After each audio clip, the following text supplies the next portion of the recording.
اچھا ذرا آگے آ جائیے. ذات کا کتا ہے لیکن ولیوں کے سنگ جڑ گیا. اللہ نے اس کتے کا ذکر قرآن میں کیا بلکہ اس کے بیٹھنے کے سٹائل کو بیان کیا.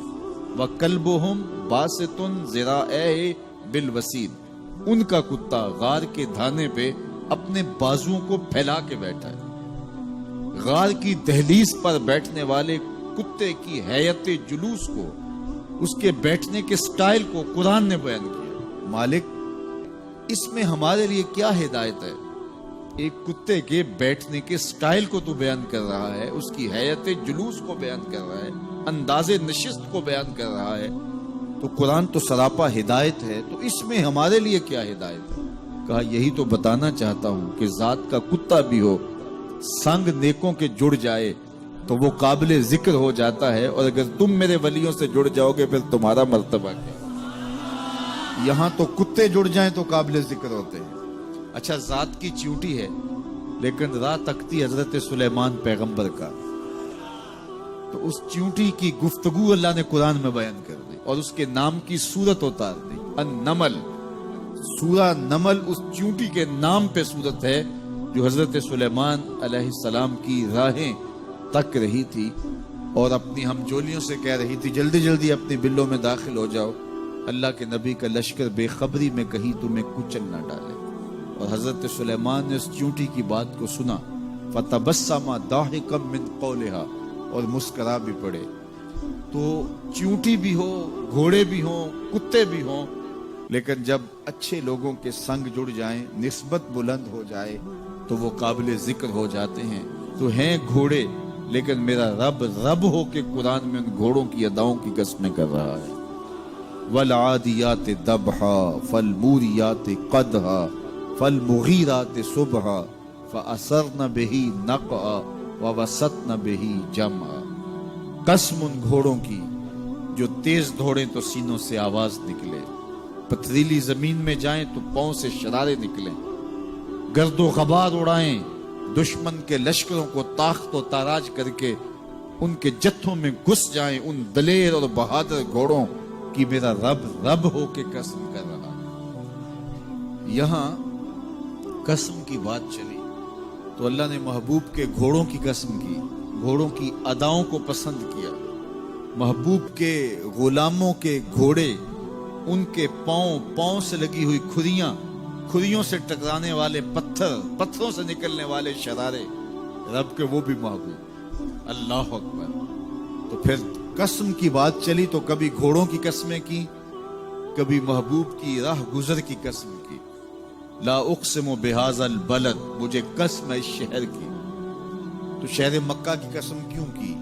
وہاں کعبۃ اللہ ہے، مقام ابراہیم ہے، چاہے زمزم ہے، صفا و مروہ ہے، مزدلفہ ہے، منا ہے، عرفات ہے، قدم قدم انوار کی برستی برکہ ہے، مطاف ہے، حتیم ہے، مستجاب ہے، مستجار ہے، ملتزم ہے، باب کعبہ ہے، سقف بیت اللہ ہے. قدم قدم پہ انوار برس رہے ہیں. شاید میرے رب نے قسم اس لیے کی ہو، شاید قسم اس لیے کی ہو، لیکن میرا رب کہتا ہے لا اقسم بہذا البلد، مجھے قسم ہے شہر کی، یعنی شہر مکہ کی. کیوں؟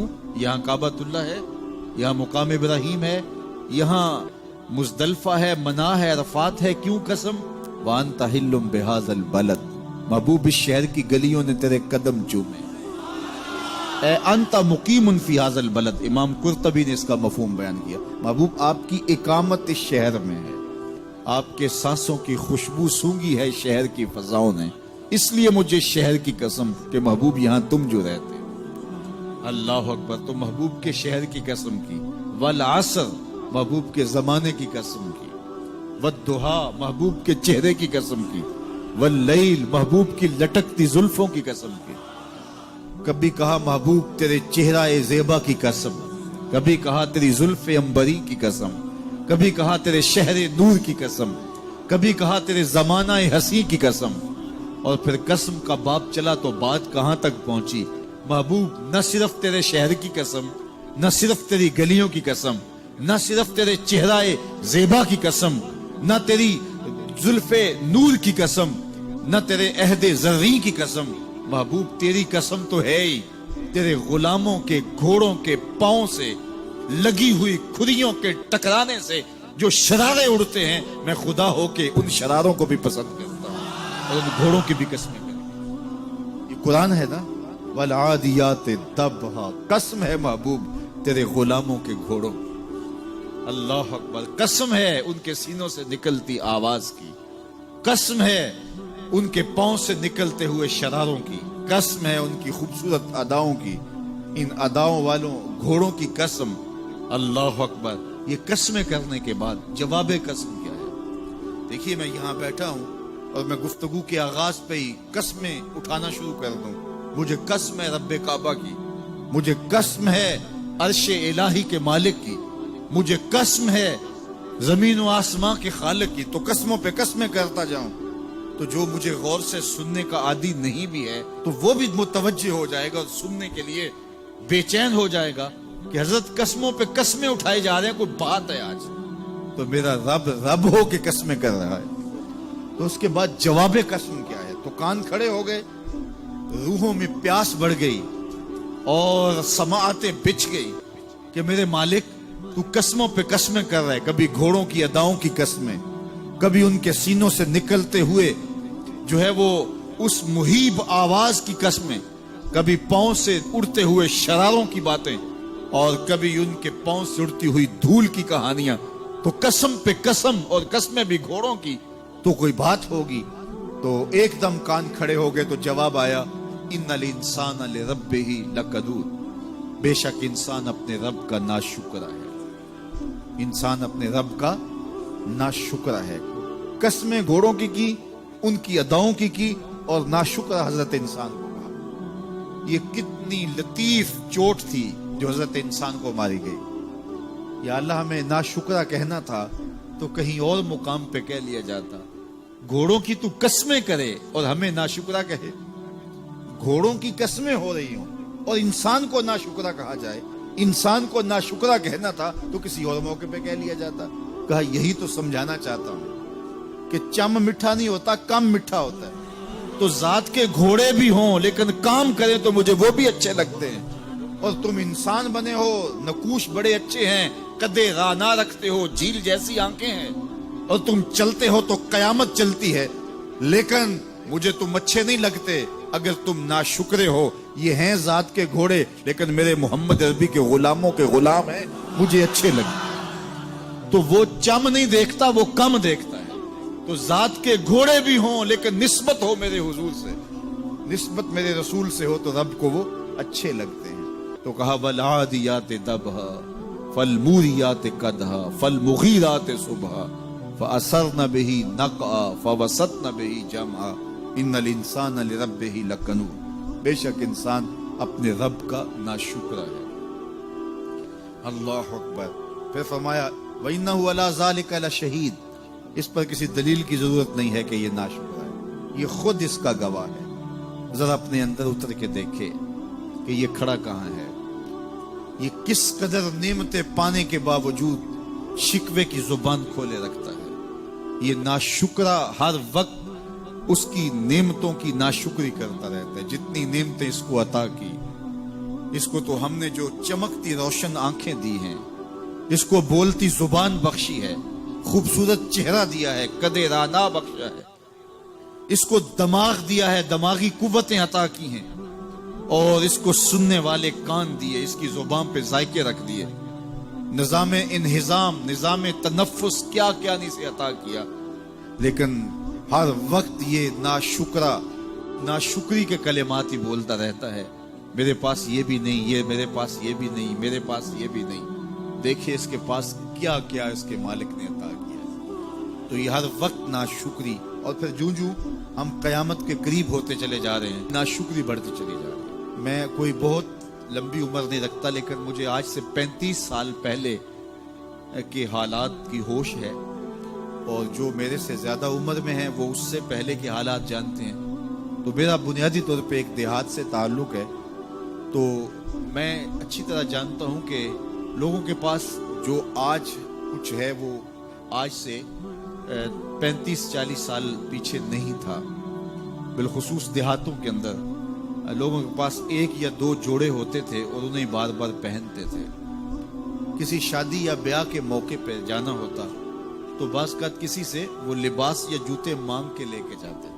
مجھے اچھی طرح یاد ہے کہ اس زمانے میں لوگ اپنے کندھے پر ایک کپڑا رکھا کرتے تھے اور شادی پر اگر کسی نے جانا ہوتا تو جس کا کپڑا بہت اچھا ہوتا تو اس سے وہ مانگ لیا کرتے تھے کہ میں نے ذرا شادی پہ جانا ہے. بڑے بھائی کے جوتے پہن لیا کرتے تھے اور اسی طرح گزر ہوتا تھا. کبھی کوئی شکوہ زبان میں پیدا نہیں ہوا تھا اور لوگوں کے شکستہ سے کچے گھر ہوتے تھے اور گھر کے صحن میں ایک درخت ہوتا تھا, دوپہر وہاں کاٹ لیتے تھے.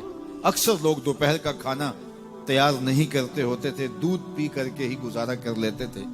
صبح کو ناشتہ اور شام کو کھانا ہوتا تھا, لیکن اس کے باوجود اللہ کا شکر کیا کرتے تھے. یہ پچھلے دن میں گزرا تو دیکھا کہ بچے کھیل رہے ہیں اور غبارے پھوڑ رہے ہیں, اور جب غبارہ پھٹتا ہے نا تو بچے خوش ہوتے ہیں, کہہ لگاتے ہیں. پھر دوسرا غبارہ ہے وہ اس سے کھیلنے لگ جاتے ہیں اور پھر جب وہ پھٹتا تو پھر خوش ہوتے ہیں. تو میں ذرا رک گیا اور اس منظر کو دیکھنے لگا اور پھر میں نے کہا کہ غبارہ پھٹتا ہے تو یہ بچے خوش ہوتے ہیں, لیکن جب ہمارا زمانہ ہوتا تھا, جب ہم بچے تھے تو غبارہ پھٹتا تھا, ہم رونے لگ جاتے تھے کیونکہ کھیل ہی ختم ہو جاتا تھا. ایک ہی غبارہ ہوتا تھا 5-6 بچوں کے پاس اور غبارہ پھٹ گیا تو کھیل ختم, تو سارے رونے لگ جاتے تھے.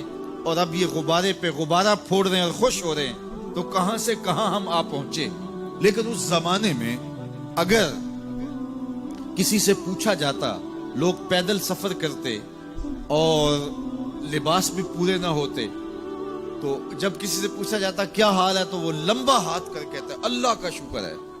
اس کی باڈی لینگویج بتاتی تھی کہ وہ اس کا رواں رواں اللہ کا شکر ادا کر, تو اس کا لہجہ بتاتا تھا, اس کا انداز بتاتا تھا کہ وہ اللہ کا شکر کس گہرائی قلب سے کر رہا ہے. تو وہ کہتا ہے اللہ کا شکر ہے. اور آج جب کہ اتنی نعمتیں لوگوں کو میسر ہیں, اتنا کچھ نصیب ہے, عالی نصب گھروں میں رہتے ہیں, لمبی لمبی گاڑیاں ہیں, سہولتیں ہیں, آسودگیاں ہیں, آسائشیں ہیں, مالی آسودگی ہے, رہائشی آسودگی ہے, کھانے پینے کے وافر سامان ہیں, ٹیبل پہ اتنے کھانے لگے ہوئے ہوتے ہیں کہ باری نہیں آتی کھانے کی, اور اس قدر لباس ہے کہ موسم گزر جاتا ہے اور بعض لباس بدلنے کی باری نہیں آتی. لیکن اس کے باوجود کسی سے پوچھے جناب کیا حال ہے, آسودہ حال شخص سے بھی پوچھیں تو وہ بھی بڑے آہستگی سے کہتا ہے بس چل ہی رہا ہے. تو وہ زمانہ تھا کہ جب لوگوں کے پاس کچھ تھا نہیں تو لمبا ہاتھ کر کے کہتے تشکر کا لہجہ کتنا دل آویز تھا, اللہ کا شکر ہے. اور آج کہتے بس گزر ہو ہی رہی ہے, بس چل ہی رہا ہے. تو ناشکری بڑھتی چلی جا رہی, اتنا کچھ ہونے کے باوجود جو ہے وہ ان کا بھی چل ہی رہا ہے.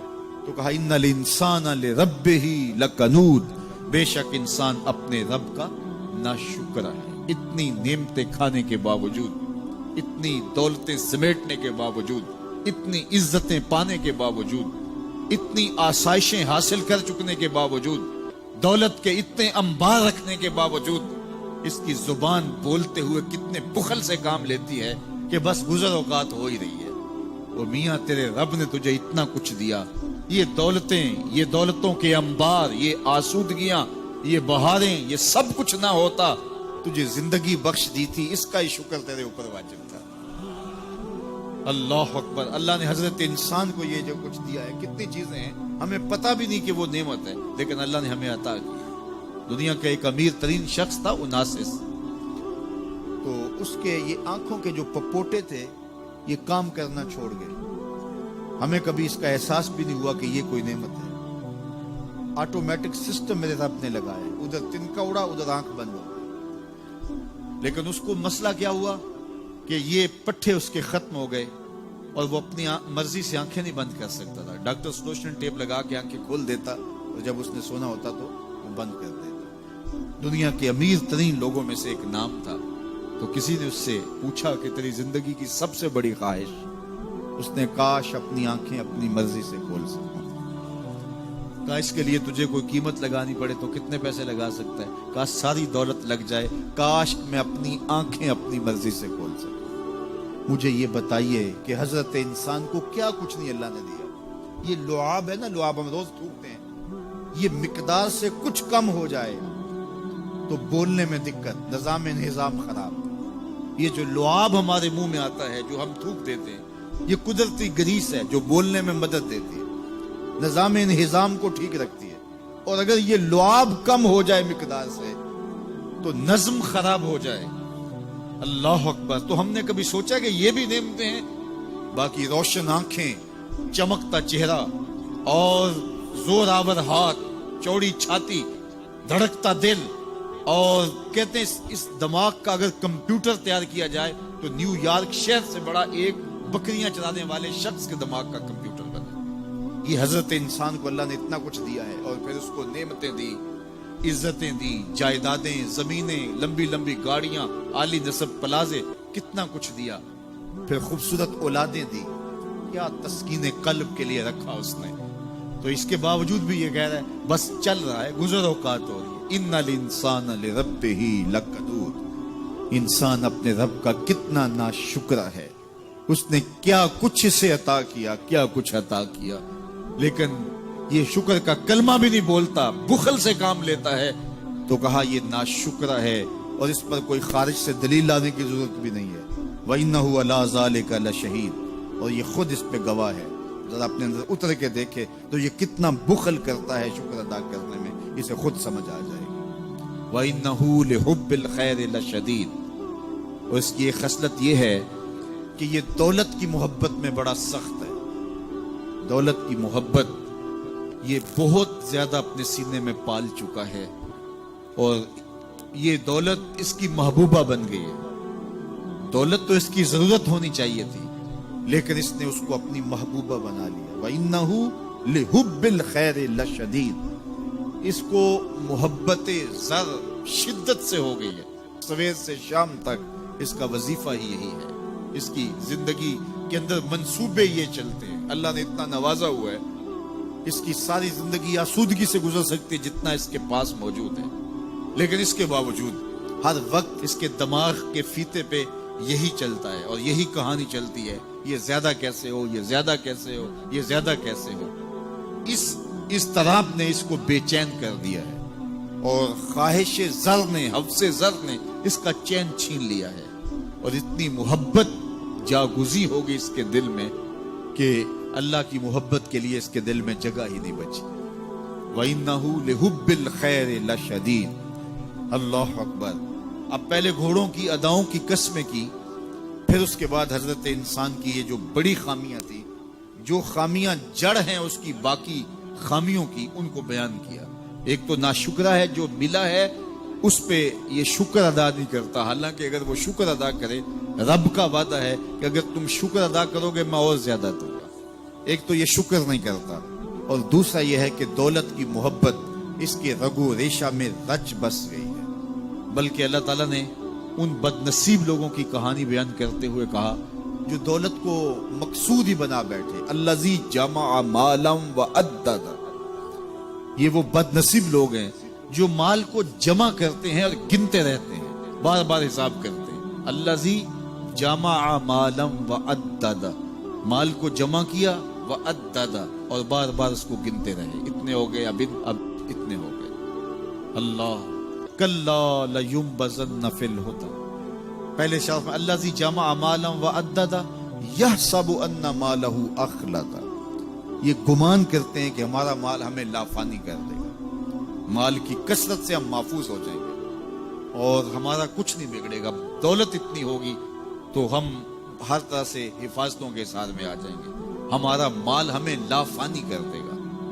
یحسب ان مالہ اخلد، اللہ تعالیٰ نے فرمایا کلا، ایسا ہرگز نہیں ہے، یہ تمہاری بھول ہے کہ مال تمہیں لافانی کر دے گا، مال تمہیں مرنے نہیں دے گا، مال تمہیں محفوظ کر دے گا، کلا، ایسا ہرگز نہیں ہے، بلکہ کیا ہے، لَيُنبَذَنَّ فِي الْحُطَمَةِ، ہم تمہیں پکڑ کے آگ میں ڈال دیں گے۔ لَيُنبَذَنَّ کے لفظ پہ اگر غور کیا جائے، عربی میں جب ان کا جوتا پرانا ہو جاتا تو پرانا جوتا جب پہننے کے بھی قابل نہ رہتا تو اس کو اتار کے ایسے حقارت سے پھینکتے، اور اس کے لیے لفظ استعمال کرتے نبذت النال، میں نے جوتا پھینک دیا، وہ جوتا جو پاؤں میں ڈالنے کے بھی قابل نہ رہے اور اتنا پرانا ہو جائے کہ اس کو اب جو ہے وہ مزید مرمت بھی نہ کروانا ممکن ہو، تو اس کو پھر پھینکا جاتا ہے، اور پھر اس کو وہ حقارت سے پھینکتے ہیں، اور وہ جوتا چلتے ہوئے تنگ کرتا ہے تو پھر اس کو اتار کے حقارت سے رب پھینک دیتے ہیں، تو اس کے لیے لفظ بولتے ہیں نبذت النال، میں نے جوتا پھینک دیا۔